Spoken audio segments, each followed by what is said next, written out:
Welcome back to another new video in ST bio life with life science. দেখো, SLST teaching এক্সপিরিয়েন্সের 10 number কারা পাবে সেই নিয়ে গতকাল কিন্তু এসএসসি থেকে একটা নতুন নোটিশ জারি করা হয়েছে, যেটা গতকালের যে দীর্ঘ শুনানি হয়েছিল 10 নাম্বার পাওয়া নিয়ে, সেই দীর্ঘ শুনানির একটা ফল উঠে এসছে, যেটা থেকে ক্লিয়ার হয়ে যাচ্ছে কতজন কিন্তু 10 নাম্বার পেতে পারে এবং কি তাকে প্রমাণ করতে হবে। দেখো, কেন্দ্রীয় বিদ্যালয়ের আবেদনকারী ছিল 2500 জন, সেখান থেকে মাত্র 8 জনকে ডাকা হয়েছে। এখান থেকে অনেকটা পিকচার কিন্তু ক্লিয়ার হয়ে যাচ্ছে, সেই বিষয়ে আজকে জানাবো। ওয়েস্ট বেঙ্গলের যারা টিচার রয়েছে, যারা বিশেষ করে বিভিন্ন কন্ট্রাকচুয়াল টিচার রয়েছে, তারা কতজন মতো প্রমাণ করতে পারবে, কি কি প্রমাণ করতে হবে তাদের, সেই বিষয়ে আলোচনা করব। এবং আরেকটি গুরুত্বপূর্ণ বিষয় যেটা হচ্ছে কি, আজকে কি তাহলে ফাইনাল আনসার কি বেরোবে?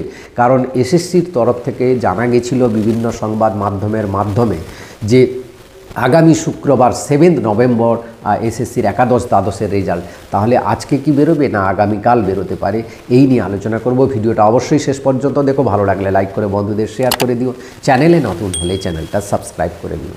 দেখো, গতকাল এসএলএসটির টিচিং এক্সপিরিয়েন্স নাম্বার নিয়ে দীর্ঘ শুনানি হয় এবং এসএসসির তরফ থেকে সিনিয়র অ্যাডভোকেট কল্যাণ বন্দ্যোপাধ্যায় তিনি নানা রকম যেভাবে তিনি শুনানিটা চালিয়ে যান, তাতে কিন্তু ক্লিয়ার যে এসএসসি কাউকে 10 নাম্বার দিতে চাইছে না, সে কেন্দ্রীয় বিদ্যালয় হোক বা রাজ্য সরকারের হোক।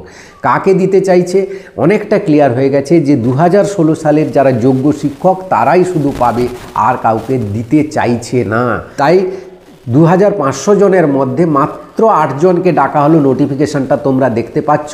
সেই নোটিফিকেশানে তাদের 6 তারিখ বেলা 11টার সময় এসএসসি ভবনে গিয়ে প্রমাণ করতে হবে সমস্ত ডকুমেন্টস নিয়ে।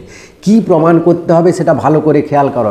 এখানে ক্লিয়ারলি লেখা আছে সাবস্টেন্টেটিভ টিচিং এক্সপিরিয়েন্স যে তাদের রয়েছে, সেটা তাদের প্রমাণ করতে হবে সমস্ত ডকুমেন্টস নিয়ে।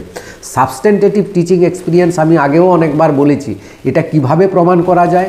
যেমন ধরো, আমার ক্ষেত্রে আমার যে অ্যাপ্রুভ হয়েছিল, মানে জয়েন করার 3 মাসের মধ্যে যে অ্যাপ্রুভ্যাল হয়, সেই অ্যাপ্রুভ্যাল কপিতে লেখা আছে যে অমুকজন এত সালে রিটায়ারমেন্ট করার পর একে এই পোস্টে ভ্যাকেন্সিতে নেওয়া হয়েছে। এটাকে বলে সাবস্টেন্টেটিভ, অর্থাৎ একটা বৈধ পোস্ট ছিল, সেটা ভ্যাকেন্সি হয়েছে।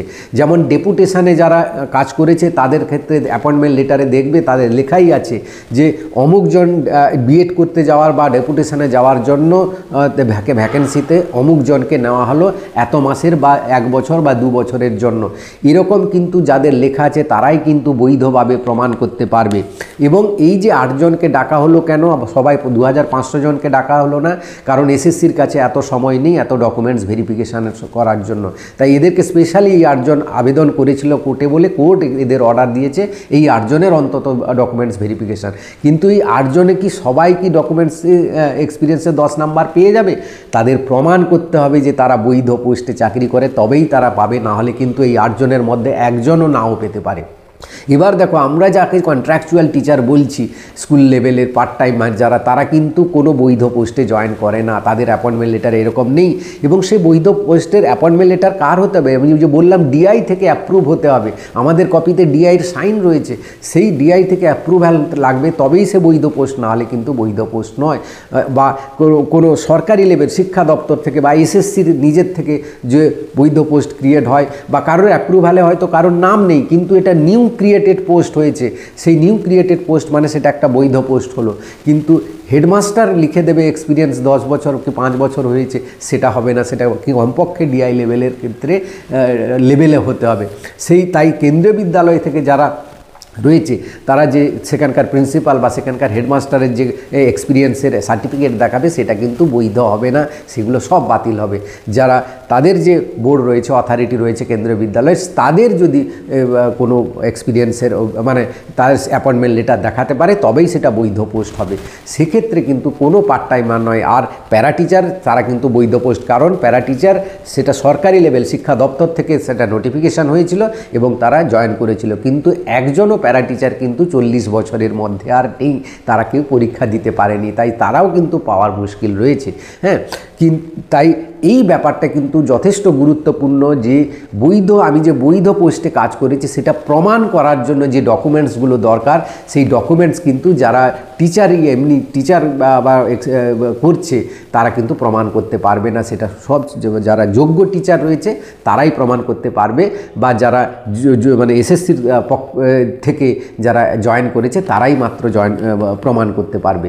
তো এই ব্যাপারটা আশা করি ক্লিয়ার হলো যে বৈধ 10 নম্বর এক্সপিরিয়েন্সেস 10 নম্বর পাওয়ার সংখ্যাটা কিন্তু বিরাট বড় হবে বলে আমার তো মনে হয় না, এবং এটা আমি আগেও বলেছি। এবার দেখো যেটা আজকে ফাইনাল আনসার কি বেরোতে পারে, কারণ শুক্রবার তো রেজাল্ট, আজকে ফাইনাল আনসার কি বেরোনোর একটা প্রবল সম্ভাবনা। কিন্তু একটা বড় ব্যাপার রয়েছে, আজকে ছুটির দিন, নাও বেরোলেও বেরোতে পারে। কিন্তু এরকমও নেই যে ছুটির দিনে কোনো পাবলিশ হয়নি, পাবলিশও হয়েছে, নোটিফিকেশান পাবলিশ হয়েছে বিভিন্ন ছুটির দিনেও। কিন্তু যাই হোক, আজকে না বেরোলে আগামীকাল 100% বেরোতে হবে, কারণ তারপরের দিন কিন্তু শুক্রবার রেজাল্ট, এবং সেটা কল্যাণবাবু বলেছেন আমরা 5 তারিখ রেজাল্ট বার করতে চলেছি, আবার বলেছেন কখন 7 তারিখ 8 তারিখ বার করতে চলেছি।